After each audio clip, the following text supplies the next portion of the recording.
National parks promise awe and escape, yet their beauty can turn deadly without warning. Join us and find out how these 5 adventures ended in silence, terror, and irreversible loss, where isolation, weather, terrain, and mistakes transformed national parks into the setting for some of the most disturbing deaths recorded.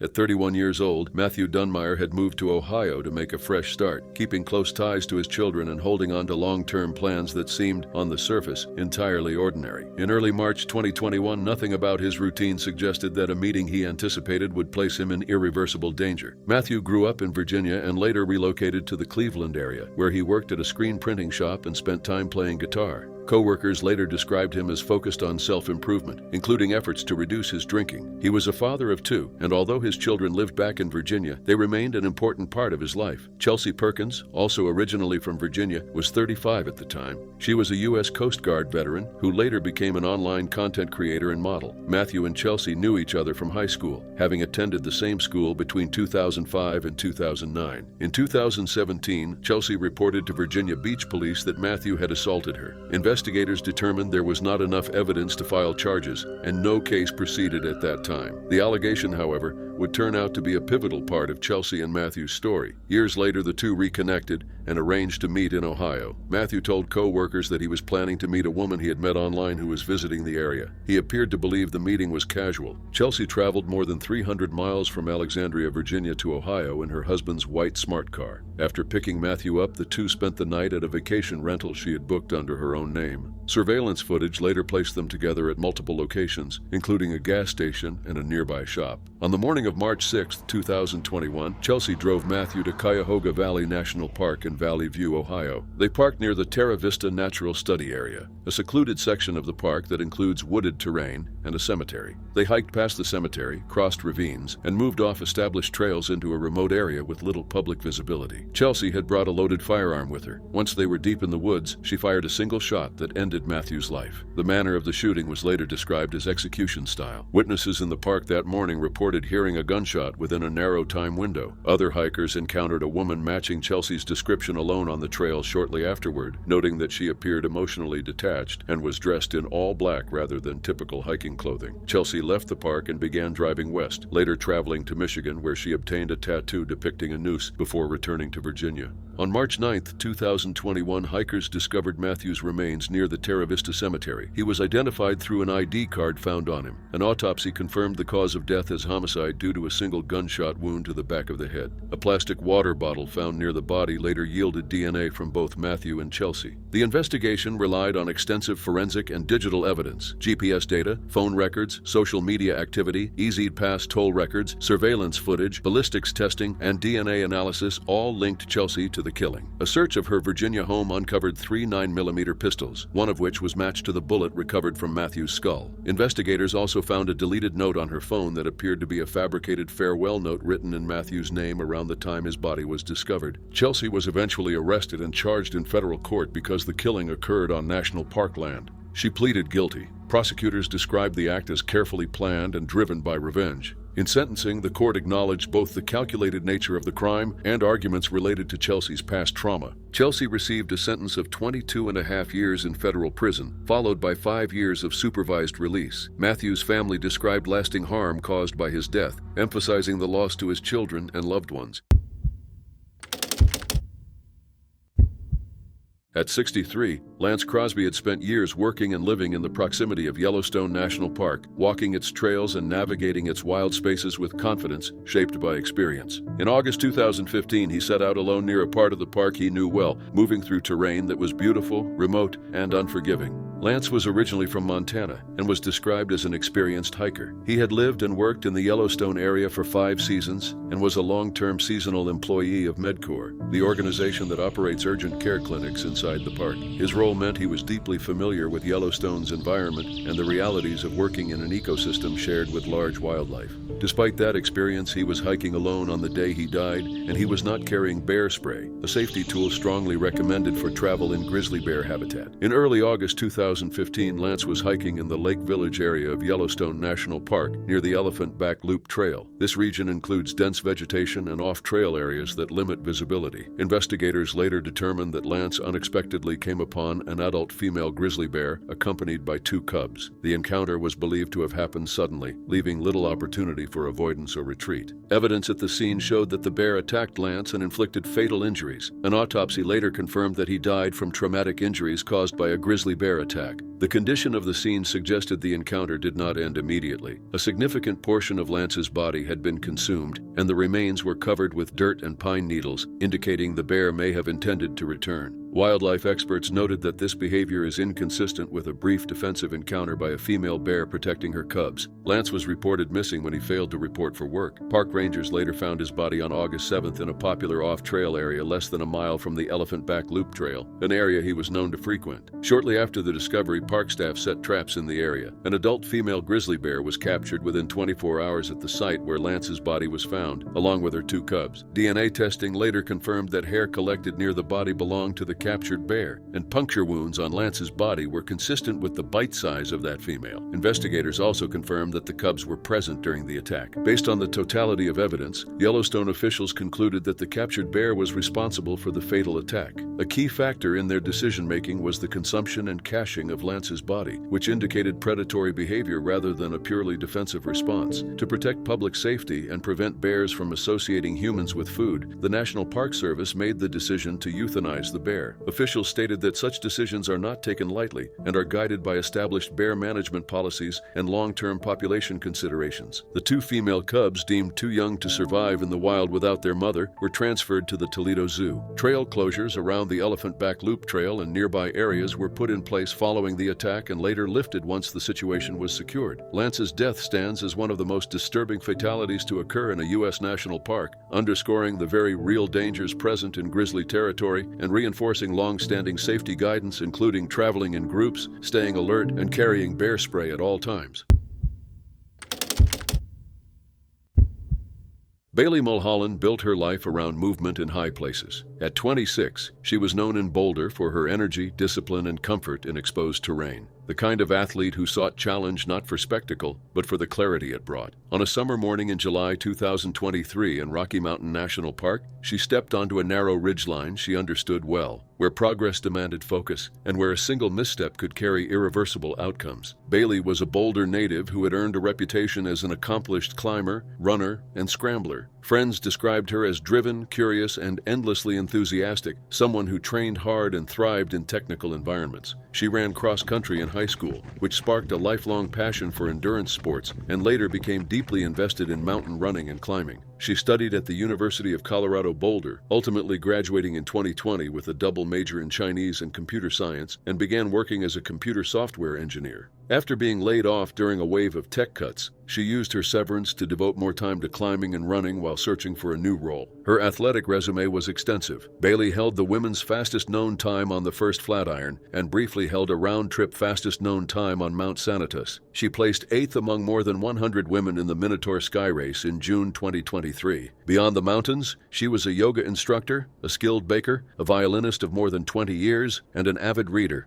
Born in China and adopted as an infant, she was raised in Boulder with her younger sister and remained closely connected to her family and community. On July 9, 2023, Bailey and a partner were on Blitzen Ridge in Rocky Mountain National Park, attempting the Four Aces section, a narrow and highly exposed traverse that leads toward the 13,520-foot summit of Ypsilon Mountain. The route is rated 5.4 and is often soloed due to its moderate technical grade, though the exposure is severe. The Four Aces consist of 4 sub-peaks along the ridgeline and represent the crux of the route, where climbers must skirt left, right, or directly over each feature while staying balanced above steep drop-offs. Bailey was free soloing, meaning she was not tied to a rope. While moving through the Four Aces, she slipped and fell approximately 500 feet. Because the climbers were unroped, her partner was physically unharmed and immediately contacted park rangers by cell phone to report the accident. The exact position on the route where Bailey fell was not definitively established, and officials noted that getting off route in this area can expose climbers to more difficult terrain than expected. Search and rescue operations began the same day. Rangers located Bailey's partner Sunday evening, and a Colorado Air National Guard helicopter was used to airlift him from the ridge. On Monday morning,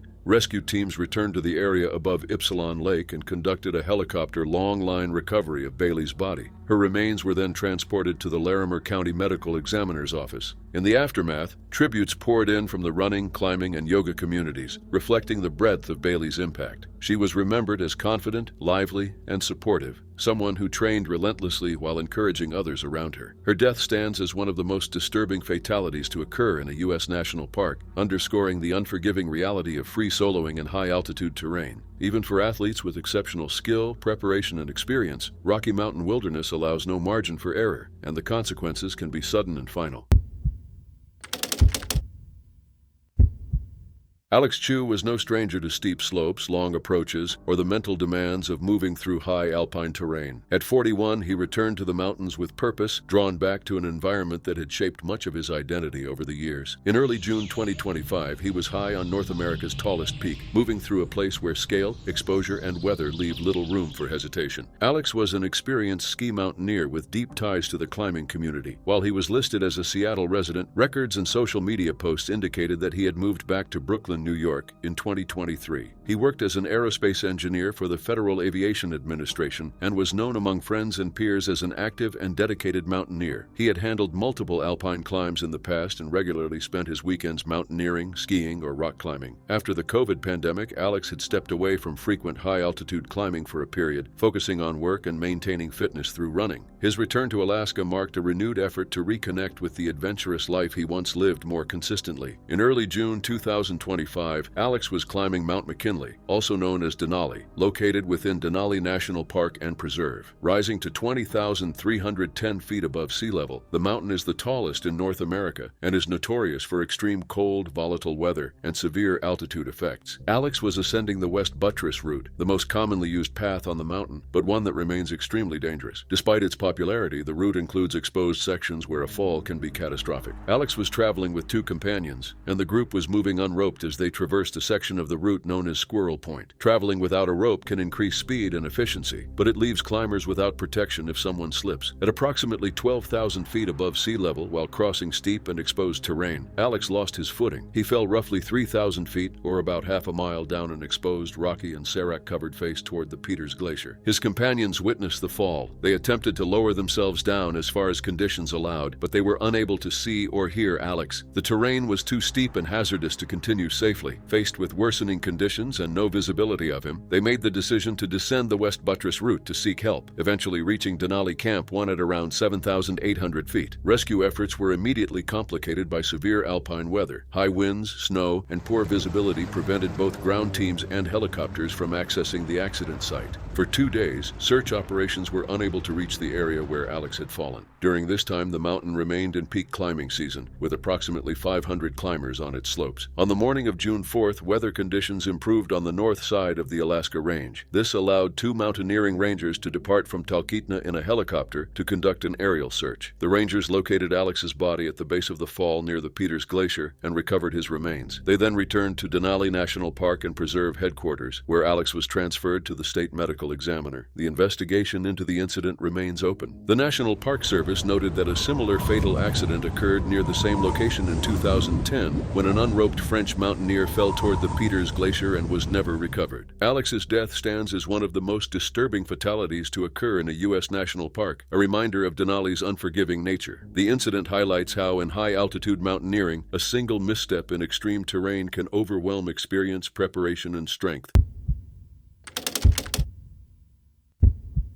It was the fall of 1928, and newly married Glenn and Bessie Hyde were determined to leave their mark on one of the most dangerous waterways in North America. The couple entered the Grand Canyon on the Colorado River, traveling through a vast, isolated landscape where help was distant and mistakes were unforgiving. Their journey drew attention even before it ended because of how boldly they chose to face the canyon. Glenn Rollin Hyde was born on December 9, 1898, and had years of boating experience before the trip. He learned river travel in Canada and later ran the Salmon and Snake Rivers in Idaho. Idaho, gaining familiarity with long, remote expeditions. Bessie Hyde, born December 29, 1905, was artistic and ambitious, with interests in theater and writing. She studied art in San Francisco and had written an unpublished book of poetry titled Wandering Leaves. The two met in 1927 on a passenger ship traveling to Los Angeles and married on April 12, 1928, in Twin Falls, Idaho. The Hydes planned their honeymoon as a historic river run. At the time, fewer than 50 people had successfully navigated the full length of the Grand Canyon by boat, all of them men. Glenn wanted to set a speed record, and Bessie hoped to become the first documented woman to complete the journey. Glenn built a 20-foot wooden sweep scow for the trip, a sturdy but hard-to-control design with no modern safety features. Notably, the couple carried no life jackets. They launched from Green River, Utah in late October 1928 and made steady progress through Labyrinth, Stillwater, and Cataract canyons. According to Bessie's journal, they remained ahead of schedule and in good spirits. In mid-November, they stopped at Bright Angel Creek and hiked out of the canyon to resupply, where they met photographers Emery and Ellsworth Kolb at the south rim. The Kolbs photographed the couple before they returned to the river. Shortly after, a man named Adolph Sutro reportedly traveled with them for a short distance and disembarked at Hermit Creek. He was likely the last person to see Glenn and Bessie alive. The Hydes were last known to be traveling in late November 1928, heading into the lower Grand Canyon. This section of the river, near River Mile 232, contains powerful rock-filled rapids with unpredictable currents. Historian Otis R. Marston later concluded that the most likely scenario was a sudden accident in these rapids. Submerged granite rocks in this area are known for damaging and capsizing boats. The scow likely struck one of these rocks, throwing both Glenn and Bessie into the river. At that time of year, the Colorado River was freezing cold. Cold shock, exhaustion, and the force of the current would have made survival extremely unlikely. Bessie had limited swimming ability, and without life jackets, both would have been quickly overwhelmed. The river could have carried their bodies downstream and trapped them beneath rocks or debris, explaining why no remains were ever recovered. When the couple failed to arrive in Needles, California by early December, Glenn's father, Rollin Hyde, initiated an extensive search. River parties, Native American trackers, and even military aircraft were deployed. On December 19, 1928, pilots spotted the Hyde scow snagged mid-river near mile 237. When searchers reached it days later, they found the boat intact. Food, clothing, books, a gun, Bessie's journal, and a camera were all still neatly in place. Nothing suggested the couple had left the scow intentionally. Despite further searches, no trace of Glenn or Bessie was ever found. Over the decades, rumors and false confessions emerged, but none were supported by evidence. Most historians agree that the Hydes drowned in a sudden violent accident. Their disappearance remains a haunting reminder of the Grand Canyon's beauty, danger, and enduring capacity to silence even the most determined travelers.